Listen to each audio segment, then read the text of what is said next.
Hello there, everybody. Your August 23rd edition of AM Sports Live is now on the air. Welcome to the show, and welcome back if you are a second, third, or even fourth time listener. I don't think we have any beyond fourth, but that's besides the point right now. I'm Andrew Goldstein, and I have a special guest for a co-host today, but before I introduce him, we have a few housekeeping items to take care of. First things first. Our fantasy football special this past Tuesday got incredible audience response, 200 listens. It's the second most popular broadcast ever done on the national sports channel. So thank you very, very much for listening to that. And we hope you continue to support the show and enjoy the product that we're putting out. We're planning on continuing doing shows every Tuesday and Friday, but as the school year approaches and we get busy with college stuff, that may change a little bit. So make sure to follow our Twitter at AM Sports Live 1, our Facebook page at AM Sports Live, just AM Sports Live, no numbers, and our Gmail, amsportslive@gmail.com. You could email us questions, get info on show times, and all the rest of that. And the final note that I have is that Markow, hence the college stuff, is not here today. He will be going on a college visit in a couple of days, and he has to do some Common App stuff. So for today, it'll be just myself and my partner, Ray Caglianone. Ray, how's it going? It's going well, Andrew. Thanks for having me on. Oh, you're welcome. By the way, this seems like a good time to mention that Ray's getting over a bit of a cold. That's so right. if you hear him cough, just disregard it. We've all been there at one Yeah. point or another. So, how's your summer going? It's going pretty well, Andrew.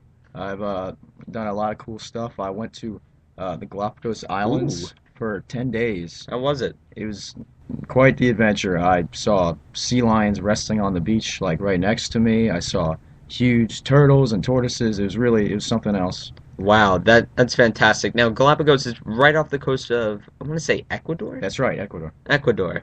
Yeah, that sounds fantastic. And you just got back in early Yeah, August. that's right. And It's been a little more ordinary since then. yeah, I did a college essay writing class, and also you have to Took care of a dog. you have to wake up at six, what is it, 6, 7 in the morning to take care Uh, of this dog? 6:45. 6:45. Yeah, And that's right. Obi. Shout out to Obi. uh, who's Obi, the Yeah, dog? that's a dog. Oh, I thought like Obi was the name of the owner of the dog or something. No, Like no, no. he's named Obi. They named their pets after Star Wars characters. Oh, So the okay. last one was Leia, Uh, and this one is Obi. oh, there you go. Well, Very nice dog. but A lot of work though. I know that this is killing you because you like to get up late That's right. every day. You have the Today even. teenage. What is your usual sleep schedule, like average Saturday during the school year? Oh man. All right, during the school year, it's really the only day. I can sleep in completely. Mm-hmm. Because you Um, got tennis on that's Sunday? right. On Yeah, Sunday, tennis I don't lessons. get up super early. It's like 10 o'clock. Mm-hmm. But so I really try to take advantage of the Saturday sleep-in day. Um, I'd say earliest. This is the median range here. It can vary, but the earliest probably be like 12-ish, Mm-hmm. and there are times where it's kind of like 2-ish, Yeah, in which I'm fact, not proud of. more often than not, I serve as your wake-up call on those That's right, Saturdays. Like, including I'll, today. yeah, including today. I called at 12:15. Your dad picked up, and I'm like, "Hey, is Ray there?" Actually, he's still asleep. I'm gonna have to go check if he's up. Uh, yeah, so there's that, and usually stay up till like 2 in the morning, right? That's right. Well, I've been operating on pretty much the same schedule since the summer started. I've Uh-huh. been staying up till like 2:30 at night, getting up at like 10. I can see the appeal. Yeah, it's very easy to get into this kind of Hmm. schedule during the summer when you can sleep in, and it's gonna be a rude awakening going back to school, It getting up at will. 6:45 or whatever it is. Yeah, I get up at Well, yeah, 3:45. Andrew, It, I'm sure you talked about it with Matt on this show. I have not actually. Really? You I haven't? I Oh, wow. haven't, and in fact, I almost don't want to discuss it without Matt here because this just sends him Yeah, it's too into much. a rampage. But I've learned to cope with it. yeah, It took I me like maybe 5 years, but yeah, I've gotten used to, well, I not don't get used what's to. so weird about getting up at 4 in the morning and then eating leftovers from dinner Yeah, last night for beef stew. breakfast. Yeah, Yeah, well, the five alarm chili for yeah. breakfast. Well, honestly, it's ooh, there's the voice. It's probably better than what I do, which is not eat breakfast at all. So, Yeah.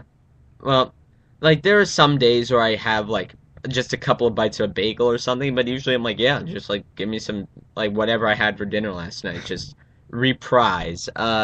Yeah, so that's what usually happens during the school year, but you know, I'm more of a typical teenage schedule haver hmm in the summer, but I was actually talking about this with you before the show. no, The 200 listen episode was the first one with a guest, Liam that's right. Hellstrom, Yep. a guy who we'll probably be having on again in the future. I mean, geez, if we could get us 200 listeners, obviously, Liam, feel free to come on the show He's a anytime. superstar. Yeah. Yeah, he's a superstar, and that's my concern. If this one doesn't get 200, if this one gets like Oh 125 or yeah. something like that, hmm Liam's not going to let you hear the end of this. Well, I mean, I think, and maybe I'm whining here. I think I'm at a bit of a disadvantage because we don't have the catchy fantasy Oh, that's football true. description here. We're just going to be talking about a variety of things that Yeah, it's a interest normal us. AM Sports Live It's a normal episodes. one. It's not the Liam fantasy had football this special. special. It's That's true. You can't evaluate yeah. until you're going apples to oranges here, or like the ripe apples to the The moldy ones. not the moldy ones, but the average All right. Yeah, no, apples. that's a little It's harsh. an average, Moldy's and too harsh. moldy is like The little, you're doing it on the one day a year that the SBs are on and there's no yeah. sports. And by the way, that's probably like one of the most depressing days of my year, the one day a year where there's just Oh nothing yeah. going on Tell in me about it. sports. And usually, like, it wasn't so bad this year because John Hamm was a funny SB's host. Yeah, I don't. I mean, I didn't watch the ESPYS this year. I haven't watched the ESPYS in a very long time, honestly. I mean, Yeah. I've seen bits and pieces, and I did see a little bit of John Hamm. Mm-hmm. Um, I like I'm him. I'm I'm a big John Hamm fan. You're a Mad Men guy. Yeah, I watch Mad Men. I have many debates with Matt Markow about who's better, John Hamm or Bryan Cranston. Mm-hmm. I stand up for Hamm. Matt And goes to Cranston. It's Markow really goes with his man crush, Bryan Cranston. it's a you can't lose in that situation because they're both so great. But No, to you, you can't lose. To well, Markow, there no, is I definitely a mean winner and a he's a loser. Ham fan as well. But And, all right. But anyway, I don't really watch the SBs. A lot of it's I don't know. I find a lot of it awkward, kind of mm-hmm. forced, even if it's a Yeah. good host. So I'm not really into it. Well, actually, we're talking about, if Markow were here for this, debates with Markow and stuff like that. And it got me thinking about our early attempts at making a podcast That's right. because Yeah. this show was not my first attempt to get famous by producing content for total strangers on the internet. We've tried to do this before. Um, Markow, big listener of the Adam Carolla show, and when I talked to both him and you, Ray, about hmm doing a podcast, like, Markow was immediately on board, and you were pretty on board too. So, That's right. we started making them, and things didn't turn out so great. That's right, Andrew. Well, the first thing was we couldn't agree on a show name. We spent Yeah. like an hour going back and forth on that. I think probably the best name we had was the ARM, Yeah, which the Arm yeah, show and Andrew kind Ray and Matt. which I guess you can see the legacy of that AM Yeah. Sports Live, which hmm sounds way better to hmm be honest. It kind of rolls off the tongue. AM Sports Live, the Arm show with Andrew Ray Yeah. and Matt. So there was that. Then the second thing is we had agreed before the show to try and limit cursing. Like if it couldn't be said on, it's the same rule as that we employ on this show, which is if it can't be said on primetime network television, Yep. shouldn't say it on the show. So we agree. Oh yeah, no cursing. Blah blah blah blah. 45 seconds in. Hey Ray, how's your weekend? I gotta say, I was playing this video game and it was horrible, Uh, and I just it was a slip of the tongue. yeah. So A once in a million chance of that happening. all right. So like there Well, were, I think like Matt cursed once, I yeah. accidentally cursed once, so it's kind of tough to get out of your system. So after the show, Ray's doing some editing. Mhm.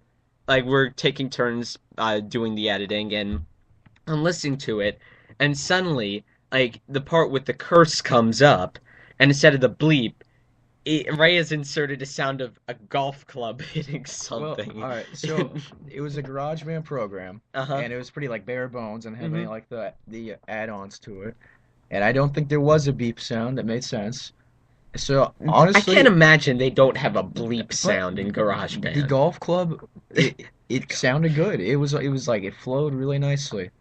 Honestly, I think we should have stuck. I think we should just insert in this show randomly. The We don't the even need to golf curse. It's the just golf it fits club. into the conversation The, perfectly. uh, well, also the problem with that podcast was after we did the podcast, after we edited, when we had some, I to quote Michael Scott, we had some idea of what to do, but in a much larger sense, we had no idea what to do. That's right. We were like, do we up? I don't know how to upload this to iTunes. Do we put it on a website? Like that's the nice thing about working for national sports is when your show's done, you just set the tag, set the description, and boom, Mhm. there it is. But we just had no Yeah. idea, and Markow was pestering you for months to send him the podcast. So, and that, You can't send. I'm all right. I'm pretty sure. I don't think you can send a GarageBand file through mail though. oh, you Like can. The email. file's too Yeah. big. But like, even if you could, the question is, would you really have wanted to? That's Because that's a good it question. contained a soccer rant from Markow that would have Yeah. offended any soccer fan listening. It contained multiple voice Uh, cracks from me, some unsavory jokes by unsavory jokes, ran, scattered here and there. Yeah. random sound effects from Ray. And Oh yeah. by the way, ladies and gentlemen, Ray Caglianone, not the best drop man in the No. business. Well, I mean, to be fair, I got a little distracted. I Uh-huh. found I don't even remember what soundboard I was using. Probably some like Al Pacino or Joe Pesci one Yeah, with a lot of loud noises. oh, But yeah, loud noises are just the beginning of what was on that Joe Pesci soundboard. yeah. But I got a bit distracted from the show and was more concerned with funny sound effects, Hmm. which were not funny after the And 10th time. like I think it was either Markow or I made a bad joke once, and one of us said, "Hey Ray, this would be a good time for crickets."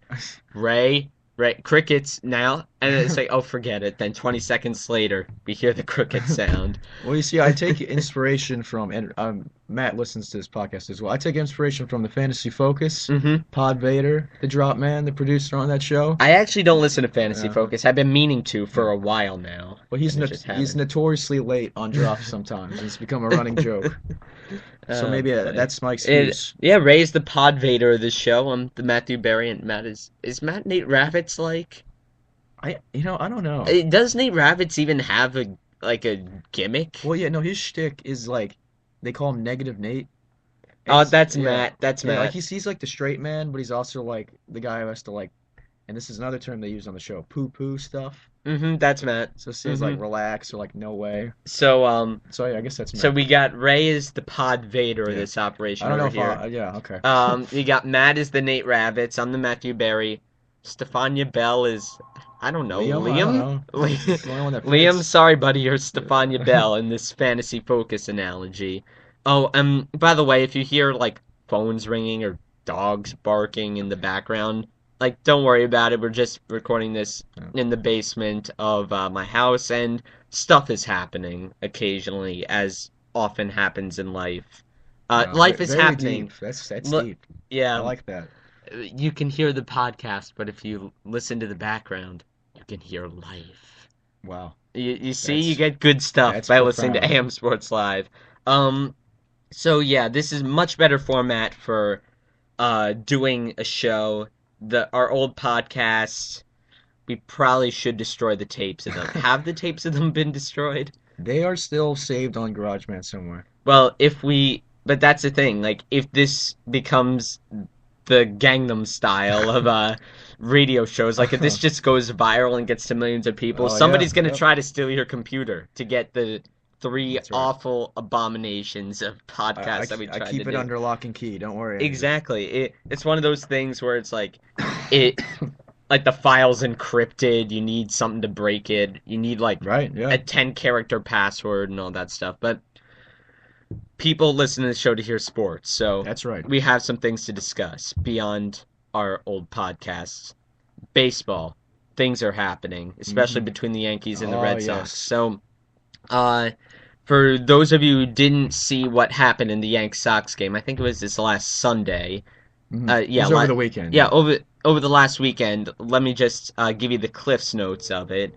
Essentially, But First Cliff Notes reference in like probably like 5 years, by the way. yes, you see, They are dated reference is another thing you get they by are listening to AM cheering in their Sports offices Live. right now. Yes. Like I can just imagine like three people at a cubicle typing away, then suddenly alarms are going Yeah. off when we mention the Cliff Notes. But all right, here's what happens. So obviously, Alex Rodriguez under a lot of scrutiny for PED use, steroids, all the rest of it. You know, read the book on that. Everybody's been talking about Mhm. it. He steps up in Fenway. Was that his first at bat in Fenway, or were there previous at bats? Well, he played in the game before that against Mm-hmm. John Lackey. It's Huh. interesting because a lot of people were expecting it to happen when he was facing John Lackey, because John Lackey publicly, like Mm-hmm. to the media, talked about how he didn't think it was fair that A-Rod was playing. So a lot Okay. of people were expecting Lackey to beat him, but All right. that went by. I don't think anything happened in that game. And then Dempster was pitching the Yeah, next Ryan game. Dempster. First at bat. I guess I'll explain the Mm-hmm. situation. Yeah. And it was also like national broadcast, ESPN, so everyone's watching. Um, and Ryan Dempster throws the first pitch. Clearly, he's trying to hit him. He threw it Mm-hmm. behind him. It was obvious. The crowd goes wild. Mm-hmm. All the It Red was Sox just a slip fans. of the arm. Just you're Yeah, 1 minute you're going right down the center, and the next you're yeah. going kind of off towards the According umpire. to him, yeah, I'm sure. But and then the next two pitches, the first one's inside, but it would be unfair to call it like a bean pitch. It wasn't Mm-hmm. really that close. The next one a little closer, but still not. It would be a big stretch to call it intentional. Okay. The last one, pretty. I mean, he rears back, he throws it, hits A-Rod right. I think it was in the hip or maybe a little Mm-hmm. higher. Crowd goes wild. What a Yeah, coincidence. Brian Honora, the umpire, comes out. He comes like screaming out and warns, gives the warning to both sides. Everyone, the crowd is nuts. Like Mm-hmm. not like I've heard in years. But I'll give A-Rod credit. He just takes his base quietly. Well, I'm not sure what he can do. I Well, mean, yeah. it's like that's the weird thing about this situation. Like, obviously, it's wrong to try and intentionally hit someone with a pitch, but if I were to side with A-Rod in this, that means I'd be siding with Yeah. Alex Rodriguez, and I'm not so sure that's something I want to do. Well, I mean, I guess it's important to mention here. I'm a big Yankees fan. Yeah. Andrew's also a Yankees And fan, that's the thing. but I've kind of fallen out of love with baseball over the last yeah, 4 or 5 years. not me. I mean, I feel I'm monitoring it to a larger degree than I did in the last couple of years because I finally decided, all right, I'm not gonna be as in love with it as I was when I was like 8, but I at least need to know what's going on. So, No. but at the same time, I felt like kind of a scumbag calling myself a Yankees fan if I watched like 5 of their games all year. So, you know, I'm just kind of neutral now. Yeah, I mean, I'm actually a really passionate Yankees fan. I watch a ton of their games. I was super excited for the Red Sox Yankees series, Mm-hmm. and I gotta say, it that bean pitch, um, a cheap move by Dempster. I mean, everyone, it's remarkable. It made what Dempster did by clearly throwing an A-Rod twice, and you can maybe argue four straight times. Mm-hmm. He almost made a sympathetic figure out of the most hated man in professional sports right now. Like I mean, I'm a Yankees fan, so it's easier for me. But after that, I Mm-hmm. was rooting for A. I was so happy. I was screaming when A-Rod hit that home run later in the game against Mm-hmm. Ryan Dempster. I was so excited. And when A-Rod did that little showboat thing at the end, Mm-hmm. imitating David Ortiz, I loved it. I mean, and I hate A-Rod. I mean, yeah, I'm a Yankees fan. Most Yankees fans hate A-Rod anyway. But if he's Well, gonna I mean, help, he got some pretty big ovations when he came back yeah. and hit that first home run and all that. I mean, So, well, that's the thing. If he helps the team win, I'll root for him. And I mean, I'm not gonna feel great rooting for him because I don't like him. But you know what? I mean, first of all, the whole reasoning behind Dempster throwing at him is stupid. I mean, the guy is appealing. This is what the Players Association has fought for. This is his right as a player to appeal and play during the appeal. right. So I mean, look, I get you can hate A-Rod, that's fine. But it's stupid reasoning saying it's unfair for him to be playing Right. because every player gets that right. It's not like he's being treated specially. Some people say it's a witch hunt against A-Rod, which I don't agree with. I think he deserves everything he's getting. But I mean, this is his right, and he shouldn't Exactly. be punished for playing. And I you mean, bring up a very good point Mhm. with the whole, this is what the Players Association voted for. If any players are, I don't feel like a player has the right to say that it's unfair that A-Rod's playing if when the amendment was passed or whatever, they didn't also raise their voice and say, "Hey, that's unfair." Mm. Because it's like, "Oh, you like it then, but now that it's protecting somebody you don't like it now." And if say Jordani Valdespin chose to appeal his suspension instead of serving it, I don't think the same amount of outrage would be coming from Oh, all these absolutely players. not. It's just, everybody's piling on A-Rod, and I get why, and like you said, he deserves it, but I still think it's a little bit of a double standard. It absolutely is. I mean, I guess you could look at this in a positive sense and see that baseball in general is now anti-steroid. Like, and I'm talking about the Hmm. players. They're now anti-steroids. I think that's great. It's great to Correct. see because in the past, I mean, it was like pro steroids for a while. They just, they Hmm. shut their mouths. They're like, all right, what stays in the clubhouse? What Yeah. happens in the clubhouse stays in the clubhouse. Right. Now they are actively against it, and I think that's great. Right. But still, I still think the justification for beating him is dumb. It was going to happen at some point, so it's good that they got it over with. But it was dumb. Well, we should also mention that after the warnings were issued, a good old-fashioned baseball brawl happened. I mean, like, Well, I mean it's that's not a brawl. It's not like there's a bit of a people. stretch. It's not. But you've seen a base like you, the listener, have seen a baseball brawl before. Very rarely is it people like taking wild swings at each other. It's usually like the clubhouse is empty, the bullpen's empty, some pushing and shoving, maybe one or two people that try to escalate things, and then Yeah, you things know, calm down. But there really wasn't. I don't even think there was any pushing and shoving though. Like what I saw, and I watched the whole game. Super long game, like all Red Sox Yankees games are, like 4+ hours. But I mean, really, is the Yankees responded by getting 2 runs. That hmm was their response. I know some guys came out of the dugout. I know Brett Joe Gardner. Girardi also. Oh well, Joe Girardi. I really like him whenever he gets ejected because he was like a raving lunatic. Wait, didn't he like come close to punching the umpire? Yeah, Did some he? people said he tried to punch. I think he was just swinging, Hmm. randomly. He was just angry. And I mean, Girardi was upset that Dempster wasn't ejected when it was clear he was throwing Right. at him, which is fair. That's definitely fair. But I don't that none of the players really mixed up at all. Uh, Like Gardner, I know Brett Gardner was really fired up. He had to be held back, but there were no pushes as far as I know. And what was really surprising is no Red Sox were hit later in the game. mm. Well, That really surprised me. yeah, because like when I heard about it, I tuned in. I'm like, all right, somebody's gonna get beamed in the head. Where's the retaliation? And nobody did. So that was that was a nice thing to see. But Yeah. actually, I didn't see the Brett Gardner having to be held back because I tuned in near the end of the fight and I heard about things later. Uh, you see this all the time in baseball brawls, and I don't know which one Brett Gardner was. There's the person that actually needs to be held back. And no, Or just the the- hold me back guy. yeah, and then there's the person that like gives the menacing Yeah. stare and then tries to charge when three teammates are between them. Yeah, or no one's even like holding him. He's just like he's got his arms back. He's just like shaking. He's like, "Hold me back, man! I'm gonna get him." I mean, it's very rare you see an actual like good brawl. And I Like know the maybe I that's love that it's weird one to say a good brawl, but there have been some some in good brawls in history. for me, like top baseball fight moments were obviously the one where Nolan Ryan put Robin Oh, Ventura in the head. so funny. That might be the my favorite one, but another one that might be my favorite one, I forget whether this is in the majors or the minors. It was a long time ago where the guy like beamed the hitter with the pitch and the hitter turned around like kicked the Oh catcher in the yeah, face and then charged the mound like that was say minor leagues. And that was I minor could be leagues. wrong about this, but I think it was Jose Offerman, Jose who was Offerman. like a major league like utility player, and then He was on the Tigers, I think the Rangers yeah, too. something like that. But I think that was him, or maybe I'm mixing it up with someone else. But yeah, he kicked the catcher in the face and ran at the pitcher He with the didn't want bat. to take any chances about being like corralled from behind. That's And right. that's one guy who you could say definitely didn't want to be held Yeah. back. My favorite brawl, personally, is I think it was '98. The Yankees. I mean, obviously, I've only seen the replays. Wasn't watching it when I was 2 years old. That'd But be pretty impressive if you remember yeah. that all the way from two.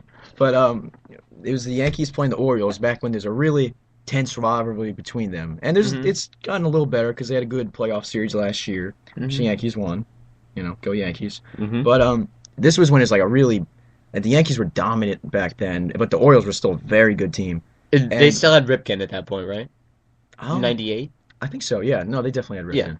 But do you remember Armando Benitez? Yes, I do. Yeah, I think it was him. I do. He threw a pitch at Tino Martinez, and I think it was Uh-oh. after a home run. So it was clear like I'm angry that I allowed a home run. Let me bean a guy, which is like the cheapest thing to do. Right. And a genuine brawl broke out of that. And the best image from that, if you haven't seen it, go on YouTube. I'm pretty sure it's on there. And I don't remember exactly what it has, but there's like the typical baseball brawl kind of stuff, pushing and shoving, and some more than that, like some punches. Guys getting thrown up against the railings and stuff. Mm-hmm. And then when it seems like it's dying down, it kind of starts up again. And out of nowhere, like they show the replay, and out of nowhere, Darryl Strawberry, Darryl Strawberry, right? Big guy, Yeah, that good hitter. and Was those a Mets those late superstar. 90s Yankees teams were full of people you'd want in baseball brawls. Oh They had yeah, Strawberry, they had Paul O'Neill, David Wells. David Although Wells. I don't know if he'd be a good fighter, No, but he just set a pick. He yeah, just like he's the ultimate hold you back guy because you're not escaping from David Wells. yeah. But Darryl Strawberry, I don't know who he did it to, but he's out of the frame. Like they're just filming, like a few guys are like tussling a little bit. Darryl Strawberry comes screaming into the frame. Fist is already up, and he just like it's like Superman. He just comes by and punches a dude in the face and like keeps going. It's like a clothesline punch. It was hilarious, and he completely got him. It might have been Benitez. I don't remember who it was, but for me, that's like it was such a good. It was a That good sounds brawl. I that mean, sounds pretty there were two teams hilarious. that hated each, and there's of course some great brawls between the Sox and the Yankees. The Pedro and And Zimmer yeah, incident, but oh, that here's the was like thing. that was just weird. But here's the thing, and this obviously has a few exceptions, but here's one thing that I've noticed is that nobody gets hurt in baseball brawls. Yeah, very rarely. Very rarely do people get hurt. It's like as long as as long as you don't take things to a whole new level and try to like I don't know, sweep the leg or something, you're not gonna get hurt in a baseball brawl. It's like maybe you get some bumps and bruises, but like I can't remember a player ever having to go to the DL because of it, and that seems pretty Well, shocking there is almost. one pretty notable exception, although it's a stretch to call it a brawl. Like, do you remember earlier this year, Zach Greinke? He beans Carlos Quentin, and it was weird because it seemed like for no apparent reason, Carlos Quentin charges the mound, Hmm. and Greinke, I mean, he was just kind of standing there, like he didn't. I don't think he really wanted to fight, but he threw his glove down, just Uh-huh. standing up, and Quentin like smashed into him and broke his collarbone, Whoa. and Greinke missed a lot of time earlier in the year for that. And it was weird because it wasn't really a brawl. Like Greinke just kind of hit him, and I read later that Quinn apparently has been hit by like the most pitches in like the major leagues or something. Like he's up there, Hmm. and apparently he got pissed that he kept getting hit, and he's like, I got to take it out on somebody. Yeah, I would Sorry, do that too. sorry, Zach Greinke, you're the guy. But yeah, that was pretty bad. I mean, the Dodgers started off rough, and that was probably a big part of it. Greinke's a good pitcher. But Well, yeah, usually people don't get hurt. It's just a little shoving. one we have a couple of other notable baseball Hmm. happenings to talk about. One of them, Ichiro, getting his 4,000th career hit combined between the U.S. and Japan Uh-huh. because he got his first 1,000, I want to say 500 something when he was playing in Japan, then the rest in the U.S. Yeah, it was like somewhere around And there. then he's it might be less in Japan because I heard the announcer say that he was approaching 3,000 in the U.S. He's probably like a season and a half away from that. Is it as significant as Pete Rose with the all-time hit mark? You mean like if he reaches like Yeah, if he combined? yeah, if he surpasses Pete Rose, and he's not Um, incredibly far off. it's not. It's not the same thing. Yeah. It's incredibly impressive of Ichiro, and Ichiro has done so much for baseball, has spread it internationally in Japan. I mean, it was already in Japan. Baseball was big in Yeah, Japan, I feel like but he's become like a multi-country superstar. was Ichiro like the first superstar to come out of the Far East? I'd say yes. I think he There were a few was. good players like Hideo Nomo I came remember that before Nomo Ichiro, was and he was a there. pretty good pitcher for a while. Hmm. But Ichiro is definitely the first superstar, and honestly, he's still the best player to come to Japan, easily. Right. So, but he's done so much for baseball. He's such a good guy and a great hitter. I mean, like Hmm. I read somewhere if he had played his whole like the number of at bats he has now in the U.S. and Hmm. like the years he's played and the hits he has, he's on a better pace than Pete Rose would have been on. Wow, that's awesome. So I mean, like say he plays his whole like his whole career in the U.S., he might break Pete Rose's record. But of course he can't. I mean, you can't say that just, that Right. would happen. And in Japan, the seasons are shorter. So I maybe you could I have say, to imagine that some of the pitching but yeah, I is mean, easier to the hit. competition's not as great. And that's Right. why you can't say it's equal. And Pete Rose doesn't think it's equal. I heard on the Yankees broadcast, apparently Michael Kay, the Yankees announcer, was interviewing Pete Rose, and he asked Pete Rose that question. Hmm. Would you count him as the hit king? And Pete Rose is like, oh hell no, like Hmm. no way. What are you talking about? And he got kind of defensive You can about it. never accuse Pete Rose of not speaking his mind. That's certainly true. Um, And also, it saddens me that Pete Rose is doing 200 signings a year in Vegas now, so his autograph is worth Sorry, I like bet on $5. baseball. Sorry. But I feel like Pete Rose should be in the Hall of Fame. Yeah, I don't know. I've kind of wavered on that a little bit because I feel like it was only as a coach, so it's kind of unfair to say like, oh, right, you can't induct him as a player only. But then also, I mean, it is one of the cardinal rules of baseball. You don't bet. Like it's, I don't know. It's complicated for me. Yeah, but I feel like the Hall of Fame And he did is only bet on his own team. right. The Hall of Fame and the Heisman Trophy and things like that, they're not moral statements. Yeah, You're not yeah, taking a that's stand on a true. social issue. All you're saying is this guy was a fantastic baseball player or Mhm. this guy was a fantastic college football player is so much so in fact that you deserve to be remembered as one of the greatest of all time. Now, the PEDs thing I feel like is a legitimate debate because without the PEDs, there's some borderline guys that might not have been included Uh-huh. if they used their natural ability. But you know, that did nothing to like the gambling on baseball. That did nothing to help his on the field talents. That's true. I mean, I don't know. I guess if I was in charge, maybe I'd compromise, like induct him as a player. I don't. It's not an easy thing to solve. I don't know. Yeah, and And also, you go back to Shoeless Joe Jackson, right, where people dispute that he actually bet, like he was part of the fix in the White Sox scandal yeah, or the Black Sox scandal, but I don't think he's ever getting in because like, how do you prove that he wasn't a part of it? I mean, right. like Like, definitively. and besides, so it was what 1919 at this point. Yeah, 19, 1980. 1918. Yeah, yeah. Yeah, so many of the witnesses are dead. So Uh-huh. many stories have been changed. So many of the stories have become a kind of apocryphal. Like some say Good he. word, by the way. I know. I've been that SAT study a year ago has paid off, and also I hate the SAT and everything it stands for. But Oh, that's okay. another discussion Oh, for we another lost a few time. listeners there. Yeah. Yeah, What are SAT. the SAT lover Yeah, demographics? I want Spreaker to start keeping stats on that yeah, so I man. can know to pick my words carefully. But yeah, that's the thing. It's like there's few people over here that say Shoeless Joe Jackson never took any money. There's some over here that say he took the money and returned it. Mhm. Some over here that say he kept it and threw games.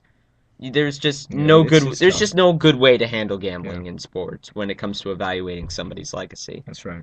All right, but we got to get back to some of the more current All events in right. baseball because Well, can I ask you a question about Ichiro? oh, sure. Do you think he's a like a first ballot Hall of Famer in I the feel like U.S.? he is. Yeah, I I agree. mean, I agree. I think first so of all, too. if you set the hits record for a single season, you've Right. definitely accomplished something. And Uh-huh. the hits record is on the order, it's part of a class of those old time baseball records that some people thought couldn't be broken because it was a different era. Obviously, it's not on the Like echelon Cy of Young. Cy Young's or accomplishments or the accomplishments of pitchers who would pitch every day back then, but Mhm. still, it was different time, and a lot of people said, it's just can't be broken in today's era of, you know, a more competitive pitching, managers resting players, more you know, just all all that stuff. And for a wave of unarticulation came over me at that moment. But See, well, yeah, that was articulate though. yeah, you were No, what you just said though. A wave of a like wave of unarticulation. that's a It, word, right? no, I Oh, completely all made right. it Well, it up. sounded good. Yeah, I know. I'm very good at sounding like I know what I'm talking about. So if you're listening to us discuss things on this show, just know that I may or may not have any idea. But for this I do because I've done my research on this. Oh, But okay. not like I'm sitting in a back room poring over statistics for 9 hours. Just, some browsing on ESPN while Right. Yeah. and while I was waiting for you to wake up and come over here. which is a You while. which is a while, like 2 hours or so. But yeah, I feel like Ichiro, he's one of the best contact hitters to ever play the game of baseball. Like I said, breaking the single season hits record. He's respected by pretty much everybody who's ever played with or against him. I've never Mm, heard a negative Ichiro right. story. The guy is just a really, really good baseball player who represents everything the game's supposed to stand for. No PEDs either, as far Yeah. as we Oh know. yeah, I In doubt. fact, I would pretty much be heartbroken if I found out that Ichiro was taking Yeah, and PEDs. I'd be Knock on shocked. wood. I'd be shocked, frankly. I mean, you never know, but I mean, it doesn't seem like a PED user. So where does this leave the Yankees now? They're 5.5, I think 5.5 games out of That first might be place of the four and a East. half now because well, that's another thing about this whole Dempster A-Rod thing. It really set off the Yankees, Mm-hmm. and they've been hot since then. I think they lost the next day against the Red Sox, I think, and that's like the only game they've lost since. Mm-hmm. Like they just swept the Blue Jays in a four-game series. And by the way, thank you very much to Toronto. We've been Oh, like 14-1 uh, against them. Toronto is. Oh, I mean, you were talking about disappointing teams. It's them and the Angels, Hmm. both really I don't embarrassing even get seasons. how the Angels are as bad as they are. Because, I mean, well, I mean, it's a variety of things. They don't have a lot of pitching. Hmm. Albert Pujols is That was probably one of the like dumbest in a contracts. few years, it's going to be a worse contract than A-Rod's Yeah, because A-Rod, I absolutely. mean, You don't sign yeah, 30-year-olds to 10-year yeah. contracts. You just don't do it. I mean, A-Rod is one of like right now, it's the worst contract. I mean, even maybe that's debatable, but like right now, we're looking at it's such an awful contract. But you can say for what the first like 4 or 5 years, maybe even more, he produced. Probably up to the level they were expecting, and he helped win a World Series. He was great that postseason. Hmm. So I mean, at least he gave a decent amount of return the first few years. But Pujols, good year last year, not up to his standard, and this year, okay, and now he's not even playing because he's hurt. It's going to be a disaster in 2 years. Absolutely. I feel like the Angels and some other teams, they look at clubs like the Yankees and the Red Sox and the Dodgers spending all this money and winning, that they think, okay, spending money equals winning, Mm, and then they go out and splurge on whoever they can. yep. But it just doesn't work that way. I mean, the Yankees found that out a couple, you know, Uh, even now. yeah. Like we're saying that the Yankees are making a run, but they're still a Still, decent yeah. way out of the Yeah, they still playoffs. have a lot They're of work to do. still, I believe, either 2.5 or 3 games out of the wild card. Um, And they're fine. It's a dogfight in the AL East too. They have hmm. four teams competing there. Yeah, you got who do you see winning that division? If I had to guess, I think the Red Sox hang on to it because Hmm. they got I mean, I don't know. John Farrell is a really good manager. I think he's got that clubhouse together. I don't see another collapse coming. As much as I'd love it, I don't think it's going to happen. I think that just the best thing that the Red Sox did over the past offseason was just get Bobby V the hell Oh, away from that was a anybody. failed experiment for It sure. And I was actually reading quotes from Adrian Gonzalez, Carl Crawford, and some of the other guys who went over to LA, and they specifically said how happy they were to be away from Bobby V. Uh, And I feel like that trade was really a win on both sides. yeah. I didn't think it would be because the Red Sox have tons of financial flexibility now. I Hmm. mean, Pedroia is the only guy that they're locked into long term. Yeah. And the Dodgers, they have some impact players now. Adrian Gonzalez leading the team in home runs, total bases, I think. Carl Crawford's been, not the way he was Yeah. in his Tampa Bay But good years, but when he's playing. good when he's playing. Carl Crawford in Boston was just a horrible, Yeah. horrible It experiment. was a bad fit. I mean, I don't think Crawford. Well, he got off to a rough start, and the fans I mean, they're harsh there, just Hmm. like in New York. And I think that animosity developed, and there's just no way to fix it. Right, and part of the challenge of running a team like Boston, you have all this money, but the downside is you can only bring in certain players because I'm gonna estimate, and there's no statistics behind this, I'm just kind of pulling this out of nowhere, but I'd estimate that like 40-50% of major league players would not be good fits in Boston just because Yeah. the instant they get into a slump, the instant that WE WEI starts ripping them. WEI or WEEI? I I forget. think it's the second one. WEEI. Yeah, the second that the Globe runs a negative You know, piece on them. fried chicken Yeah, all over again. the fried chicken and beer team of Uh, 2011. I that poor was Terry Francona. It uh wasn't his fault, yeah, but he did the best he he's could. doing well though He's in on the Cleveland now. SBN and Well, no, he's managing Cleveland. oh, he's met Last he's year he was mentioned on Cleveland. ESPN. Wow, I really need to get with the program on this baseball stuff. Well, I mean, Cleveland's not the most headline. And They're doing yeah, okay, they are but doing okay. They're like a game or two out of the wild card, and mhm. all I remember Terry Francona for after the Red Sox is when he appeared alongside JP Arencibia doing the Tim Kurkjian impression. And by the way, for my listeners out there, look that up on YouTube. Mhm. JP Arencibia, Tim Kurkjian. It's a It's good stuff. solid 2 minutes of comedy. Uh-huh. But I feel like you have all these players out there that just can't handle Boston. You need to have a thick skin. You need Yeah, you to really do. have a short memory. And if you're a guy like Carl Crawford, who's easygoing, laid back, spent the last 7 or 8 years playing in a place where, let's be honest, nobody cares about Yeah, baseball, Tampa Tampa, Bay, the Devil Rays back then. Yeah, you're going into this atmosphere and it just kind of hits you upside the head. It just was it was just never a good fit. And yeah, I feel like it worked out much better for both sides like this. Do you agree? I do. I think in a few years from now, we'll probably say the Red Sox won. Because I mean, still a ton of money going to the Yeah, because Dodgers. part of that trade is all the players that they're going to sign with the money they freed up. Yeah, and like, I mean, their new GM, Ben Cherington, Hmm. I think is his name. Really, I mean, he's Very made smart guy, some I've heard. great moves, and like I was kind of down. I mean, I was happy to be down on the Red Sox, but I was thinking, man, there's no way they're going to be maybe third place. That was their peak Hmm. this year because the guys they signed, like Victorino. Victorino, Johnny Gomes, Hmm. It's like, Dempster, I'm like, all right, those guys are pretty old. They're out of their prime. yeah, But I felt like it was back to the late 90s and early 2000s Red Sox where it's yeah, like they're throwing around money just to throw around uh money. but I mean, it looks like they have a strong clubhouse there, and those players are still good. Hmm. They're still contributing.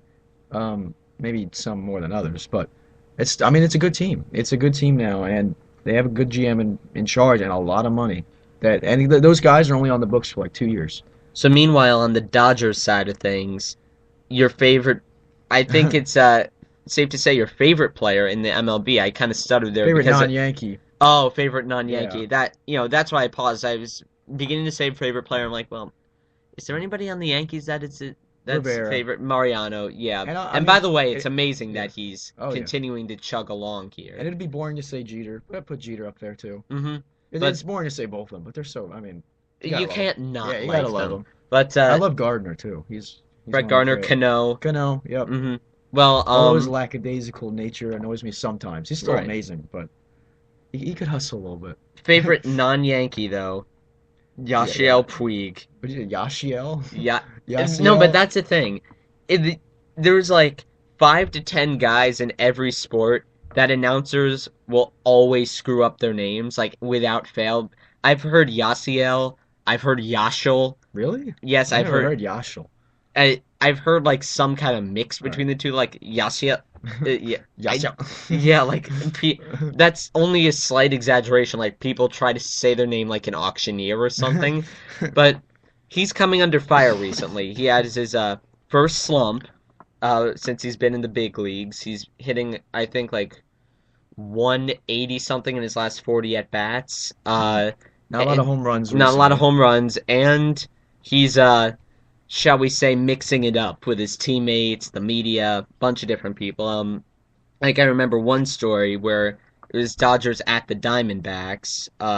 Luis Gonzalez came up to him, and Luis Gonzalez, probably a future Hall of Famer at some point. Mhm. Uh, and he's just came up to acknowledge him. He's a former Diamondback. He said, "Hey, you've been doing a great job. I really like watching you play." Blah blah blah blah.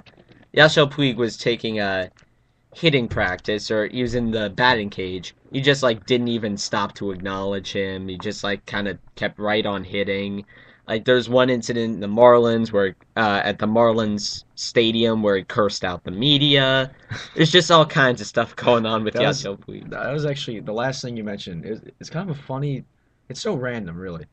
he just like apparently he was just in the clubhouse and there's a bunch of reporters gathered around and he's just like F the media and he just Hmm. left. Like it was just the most random thing. I don't know what he has.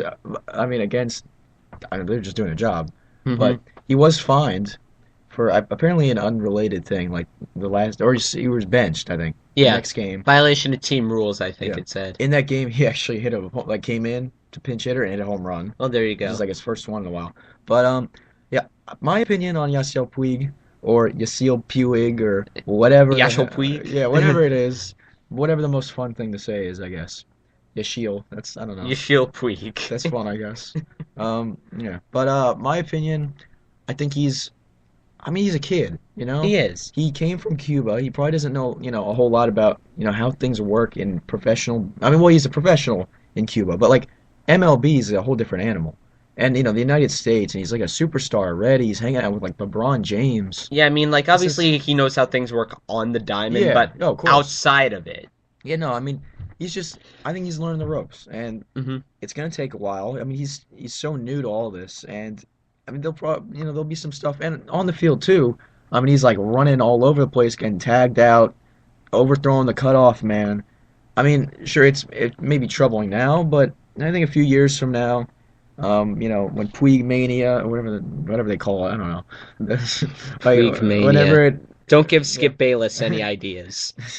Whenever it dies down a little bit, which I think it will, because I think there's no way he's going to keep hitting 370, and there's eventually we'll move on to someone else. But I think he'll adjust, because Hmm. he's obviously got the talent. I mean, Oh yeah, his arm is amazing. I mean, he's just got to learn. All right, sometimes you're not going to get speed him. demon too. Yeah, no, he's a fat. I mean, even just looking at the stats, it's easy to say or see that he's still raw because he doesn't have a lot of stolen base Is he or one of see, the five best players in the MLB right now?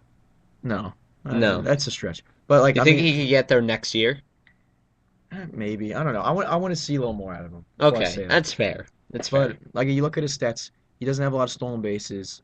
Like, and his ratio to cost stealing not good. So he's got to still learn to run the bases pretty much. Right. He's not he's fast, but he's not a good base runner pretty Hmm. much. I mean, it doesn't show you in the stats and fielding, but like he's overthrown the cutoff man. He's made a few errors, even though Fundamentals. yeah, yeah. I mean, people mock the whole fundamentals thing, but he doesn't have it yet. Right. He's learning that. And And also, another, I feel yeah. like he kind of has an inflated sense of what he can do. That's right. Although there's some positive signs because already, I mean, when he first came up, he wasn't walking at all. Hmm. And there's some guys like it might happen like Jeff Francoeur. I mean, like he came up, he actually had a like first 2 months comparable to Yasiel Puig, but the guy never learned to walk. He never learned to take a pitch, and he's I think maybe out of baseball now, or it might be out like he's like a bench player somewhere. And maybe in the minors somewhere or Yeah, something like something. that. I'll have to look that up. Uh-huh. But Yasiel Puig though, like recently he's learned to walk. Like like the first month maybe he walked like once or twice, and maybe some intentional walks because he was so hot. But he's Hmm. actually taking some pitches now, and he'll still Hmm. swing at the first pitch, but that's fine because that's his thing. And if someone's stupid enough to put one right over the plate, swing at it. But he's gone more patient, and that's a good sign I think for the rest of his game that he's learning. And Hmm. that's a problem a lot of rookies have. They're too aggressive or whatever. So I think he'll learn. I think he'll be a fantastic player. We'll see if he remains like a superstar. But Well, oh, by the way, I have the update on where Jeff Francoeur is now. The Giants have designated him for an assignment 3 days ago. no, so that means he's probably gonna get released or outrighted to the minors. Yeah. So things aren't going well for him. Hopefully we don't reach that point with Yashil Puig. Although we can say pretty safely that Puig is definitely more of an athlete than Oh Jeff yeah, I mean, Francoeur well, was. he's super excited. It's interesting to see that the start of his career Right. could be compared to like a Jeff Francoeur, Hmm. which you wouldn't think of. Because when like Jeff Francoeur first came up, he was great, and he's got talent. Like he's a good, he can be a good hitter, but that was his problem. He's too aggressive, and Puig might have that problem, but it looks like he won't. All right. Well, tons of interesting things happening in baseball, and we'll definitely continue to monitor them Very over the very remainder of the baseball oriented season. podcast here. Yeah, With this yeah, is our first baseball heavy yeah, podcast. But let's switch sports let's do into we're entering my domain now, which is our kind of shared domain, but more your my domain, strongest sport, football. right? You're an Eagles fan. Eagles have had a very active off season. Mm-hmm. Michael Vick named the starter over Nick Foles. Was that a good decision? Yes, I think Mm-hmm. it was. A few months ago, I I honestly thought Vic would probably be released, but I mean, he's shown he can still play, and he'll probably get He had hurt. an insane preseason. I know it Yeah, doesn't mean anything, but it yeah. helps. I mean, the guy, he still has talent. He's still fast. He can work well in that system. Um, and I think it's a good move. I mean, he might get hurt very soon into the season, which would be a shame, but it makes sense. Mm-hmm. Well, I haven't quite been keeping tabs on the Eagles like I mean obviously I knew about the Vic Foles thing, but I mean like I didn't watch their second preseason game. I don't think they played their third yet, but I did watch their first one against the Patriots and they looked soft in that game. Like I Yeah. remember that LeGarrette Blunt run where there was a couple missed tackles, couple people out of lane. Well, actually, it's interesting you say that because their offense looked pretty good. The Chip Hmm. Kelly system, I Yeah, mean, that's actually looked yeah, very good. it's too early to call it, but Hmm. it's encouraging so far that it might work in the Right. NFL. But you're right, the defense was, soft, soft as tissue in that Hmm. game. And actually, one of the new acquisitions, Kerry Williams, he Yeah, was it on the came out and say it. Super Came out and Bowl. said Yeah, he it. was on the Super Bowl winning Baltimore Ravens last year. He's not like a superstar, but clearly, He's a viable yeah, starting corner. yeah, and he's like a tough guy, and he called out his team. He said we were soft, and we need toughness on this team, and I think it's good to see that coming from a guy on the team. Right, and there's no more Juan Castillo, No, and which I mean that was just it's a failed experiment. that was just a disaster I don't really in know what they were thinking in the there. making. I mean, you had what was it, 7, 8 weeks to put that defense together after they acquired all new players and they handed the reins to an offensive line coach. It's one of those things like why? I mean, the Eagles are like they're an organization that can draw some good coaches. I'm sure. I mean, they drew Chip Kelly, Hmm. so I mean, I think he And I Andy just Reid too, for all the guff he's oh gotten yeah, with he's a great Eagles fan. coach. I, Philadelphia is a tough market. If you were yeah, truly a bad coach, you would lose your job very yeah. quickly, and he managed to hang on to it for over a I mean, decade. I'm a big Andy Reid fan. I mean, I got frustrated with Yeah, him at it's just times. time for him to go. Yeah, but I'm still a big fan. But it just it's one of those things that you just can't explain. Like why? I'm sure Juan Castillo is a good coach, like a good offensive line coach. Hmm. Because I mean, I don't know. The Eagles line hasn't been good in a while. It's But been decent. yeah, I mean, they have some good guys. But it's just it doesn't make any sense why they gave it to an offensive line coach. Well, they've kind of remedied that problem. They brought in some pieces on the Uh-huh. defense. Kerry Williams, like you mentioned. I'm really high on Connor Barwin. I love Yeah. that whole Texans defense last year. Hmm. Obviously, the secondary got a little bit shaky, but I love the front seven, and Yeah. I really like the Connor Barwin pickup. I like Who? this is a pickup on offense, but and I wasn't on the fantasy football show, but Hmm. I'm gonna give you a sleeper here, deep Uh-huh. sleeper, James Casey, James Casey. fullback tight end, Ooh, fullback tight end hybrid they got from the Houston Texans. inside Yeah, info on the AM he Sports was Live not show. used, which I mean this is what scouts have said. I mean I don't really know, but they don't think he was used properly in Houston. They just kind of used him as really a fullback with occasional, give him A catches every once in a while. blocker and second tight end in the like play action throwback Yeah. thing that they did, like the reverse, Uh-huh. like play action then throw to the other side of the field. My mind's blanking on the correct football term Yeah, for it. I don't know it. So, but yeah. So he's got a lot of talent. He's a big guy, and a lot of scouts were very excited about this guy coming from the Eagles. He had a lot of suitors, actually. Mm-hmm. Kind of surprised coming from like a guy I'm sure a lot of people haven't heard of. He had a lot of suitors, and he seems perfect for a Chip Kelly offense. Hmm. So, and like, so they have like a lot of tight ends there. Selk is a good tight end, but Hmm. he's reached his ceiling a while ago. Zach Ertz is there now. Zach Ertz, second round pick. So it's clear they want, tight ends there. It's going to be a tight end heavy offense. Right. So I'd say look out for James Casey. Oh, by the way, it was play action misdirection. That was the There you term I go. was searching for. So what's your prediction for how this Eagles season turns out? You could give me a record, you could give me All verbal right. description, just whatever you want. All right. I am a hopeless optimist this year, Mm-hmm. which I kind of was last year too. Right. The Jets have turned me into a Yeah. hopeless pessimist. I'm going to give you a range, Oh, which I okay. think is realistic. 0-16 to 16-0. No, 7-9 to 9-7. Oh, okay. That is realistic. Yeah, 9-7 could be good yeah. enough to win the NFC East this year. It's I think they're pretty weak division. I think they're a fringe playoff team. I th Fringe playoff team. I think I like the talent on the team. The defense concerns me, but if this offense works out, I think it could really take the league by storm, kind of the same way the Wildcat thing did, and how Hmm. that. I mean, I think they had a decent defense that year, but the Dolphins, you know what I'm talking about, Right. when they kind of like just took it out, Yeah, like it they were, was yeah, 2008. It was like that uh-huh, game against the Patriots where they just that's right, blew them out yeah, 38-13 out of nowhere and and ended up winning the division. teams hadn't really seen it before, Right. so it worked really well for that one It's year. kind of like the spread option last year. We'll Yeah, we'll have to see if that yeah, remains, but it could be Chip Kelly hmm this year. yeah, but I mean that Wildcat offense, I mean, it wasn't all Wildcat, but big emphasis on that. That got the Dolphins to the playoffs, which and they're coming off an awful year. I think they won like one game the year before that or something like that. Hmm. So, and the Eagles had a terrible year last year. I think if the defense is adequate, I think they could be a playoff team.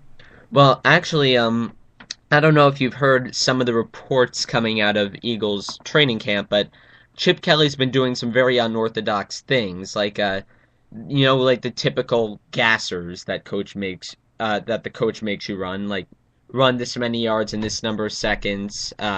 It's been a time-honored tradition in the NFL. He doesn't do those Mhm. because his logic is the players get the conditioning they need from, the quick pace of the offense and running up to the line of scrimmage. He's insisting that every player gets at least 12 hours of sleep. Wow. 12 I love hours. that during the school year. But Sign me up.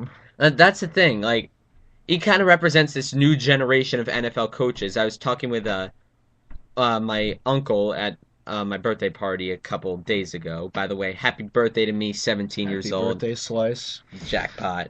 Um, so he told me that he read a report about Falcons camp that Mike Smith, the coach of the Falcons, is making his players wear like these little clip-on heart monitors, and once the heartbeat gets over a certain pace, he takes them out. And it's just kind of this new wave of player conscious coaches. I Mhm. mean, you're not going to see the Bear Bryant two a day in the 90-degree heat coaches anymore. And I feel like it's a smart way to play. Do you want to just have less practice time but have your players play until their late 30s, or do you want to burn your players out by 30?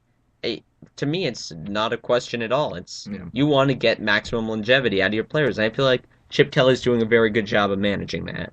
One funny story about like the comparison between like the Andy Reid training camp and the Chip Kelly training camp. Mm-hmm. Chip Kelly recently like established like this healthy meal plan, Right. and he has like these personalized like smoothies now for every player. They get to like mix and match, and they get Oh, like their own cool. little their own little like cup and all that.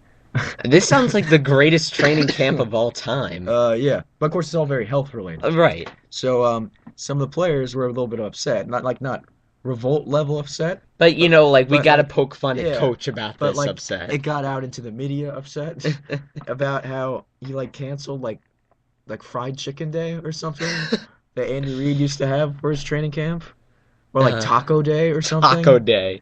It's like school like a school cafeteria or something. And yeah, but no, Chip Kelly said no to that. He's going health conscious, conscious, not conscience. Health conscience. Yeah, but that's I feel like that's the right way to coach a team. Yeah, I mean it makes more sense You're ultimately. con you're conscious of all the little things. You're not burning your players out. You're not you're just kind of doing things a new way and using the information that's come out in the last 5 or 10 years about the most effective ways to do this. And like I said, the Bear Bryant, Chuck Noll, Tom Landry coaches who are gonna make their players just practice 6, 7 hours a day, or they don't let them do that anymore. But Mhm. the coaches that would if they could, they're I feel like in 15, 20 years the coaches are going to react to stories of that like, wait, why would I ever do that? I We took it as kind of a commonplace thing in football to kind of really just wear your players out mentally and physically in practice, and I feel like we're just not going to see that anymore. No, it's just it's outdated now It because is. of like what we know about the dangers of playing football. Mm-hmm. It's frankly unsafe. when you would like those kind of Bear Bryant practice things. It's just unsafe, and people are a lot more conscious now of the dangers. Speaking of the dangers, I recently saw a story about this. PBS and ESPN were doing a collaborative documentary called The League of Denial or something like that, or The League in Denial, something involving denial. And it was a two-part documentary about the dangers of playing football and concussions, what the league knew, when it knew it, etc., etc. Recently, ESPN has pulled their support Yeah. for the documentary. They backed out, and the New York Times is reporting that it's because there's some senior league officials, including possibly Roger Goodell, possibly guys like Greg Aiello, the senior VP of communications. I believe that's his job position. If it's not, I'll issue a correction in the next show, but I think that's it. Some very high level people met with them and kind of pressured them out of it. Now, it's been speculated that this has something to do with ESPN's renewed contract with Monday Night Football, but do you think that ESPN honestly backed out of it because of the reason they gave, which is because they didn't have any editorial approval over the process? Or do you think the NFL kind of bullied them out of it? Well, I think what we have here is a case of ESPN getting a little too cozy Mm-hmm. with the NFL. Yeah. And I think they broadcast NFL games. It's probably their biggest moneymaker. It's the most popular sport in Absolutely. America now. And I think it's a bit sad, but I think the NFL was saying we don't want you saying like I mean it's obviously going to portray the NFL as pretty badly, I In a assume. very, very Yeah, negative light. because it's a dangerous sport, and this is exposing that. But Not just that exposing that it's a dangerous sport, but that also exposing that the covering up NFL wasn't knew concerned. about Yeah, it but didn't care. that's right. So I mean I applaud PBS for making this Mm-hmm. document. I think it's a super important one. I think it's really important. Yeah, this needs to be made by Yeah. somebody. But I do think it's sad. I don't think ESPN's reason is. I mean, maybe there's a part of it. Maybe it got who knows. Maybe, but I just like the one thing I could see maybe is like a different company like taking editorial control and kind of going overboard. But Mm-hmm. PBS is not the kind of Yeah, company I would see like exaggerating claims. Right. I mean, it's like it's public broadcast. Like I'm sure they're. It's like whenever you think of PBS, think of like laid back people on the Like Gwen radio. Eiffel, Yeah. things like I mean, that. I'm sure everything is fact checked and legit. Mm-hmm. So I think it's the And you NFL. never hear PBS in the news for No, anything. I mean they're like it's a legitimate news source that doesn't seem to go into like the realms of like exaggeration or you know. Right. So I think it's the NFL kind of Pressured them out of that's it. right. Well, actually, for our listeners out there, go look up the trailer on YouTube. I don't know if you've seen it, Ray. I haven't seen it. I did before the show. It's all at once scary, depressing. It's really makes you question what it's like to play football and whether you should watch it or not. Mhm. Uh, I still love football. I still think that there is a solution to the concussion issue. I don't think we found it yet, but I feel like it's out there. Just because, whoever eventually does find the solution to it will have been the person who saved football and saved $1 billion industry. Mhm. But, it's just really, really scary to watch. Well, and that's all the time we have for today on the AM Sports Live show. We had a few pop culture things planned, but we wanted to save them until Yeah. Markow got back We'll, because we'll do some Breaking Bad talk, or do some movie they'll talk. do some Yeah. movies, they'll do some Breaking Bad. Yeah, because Markow is our resident pop culture czar, and we didn't want him missing out on the fun. So, Matt, buddy, I got your back. We got your back. Um, so that's it. Markow will hopefully be back on Tuesday to do a show before he goes off on vacation. We might have a guest on Tuesday as well. We don't know who that'll be. We'll kind of play that by ear. But we hope to be back here around the same time, 2:45, 3 o'clock. And hopefully even with a slight, I don't want to say theme song, but a slight opening track to lead us in. We actually have a friend working on a theme song, but we don't know when it'll be finished, so we have to pick an interim theme song. And I don't think Spreaker is that harsh about non-public domain music or copyright things. Not nearly as much as YouTube is. But, if it is and a listener out there wants to correct us about it, please, by all means, do that because we don't want to get our channel banned. Um, so, last things to mention before I sign off. A couple people pointed out to me that I've forgotten to give out the number to call in for the last couple episodes. That is not a mistake. What we don't actually have a number here, so what we do on the NFL Goal Line Live show, which is the other show that I host on Spreaker.com, is somebody calls Nick's phone, the guy that I co-hosted with, and he holds it up to the computer, and the audio quality on it is not great, and I don't know of any way to make it better. So if you want to get in touch with us, you can do it through our Facebook page, AM Sports Live, Twitter at AM Sports Live 1, email questions to amsportslive@gmail.com, or even if you're listening to a live broadcast, just click the little word bubble comment button, and you can write things in there, and we will try to respond to you. So I think that's all I have to say, Ray. Any last words? Well, just thanks for having me on, Andrew. All right, no problem. We'll definitely be our listeners will definitely be hearing more of Ray Caglianone in the future if he wants to come on again. And I'm glad we were able to do this show. So, thank you for hanging out with us, and we will see you back here hopefully on Tuesday. Your August 23rd edition of AM Sports Live is now off the air.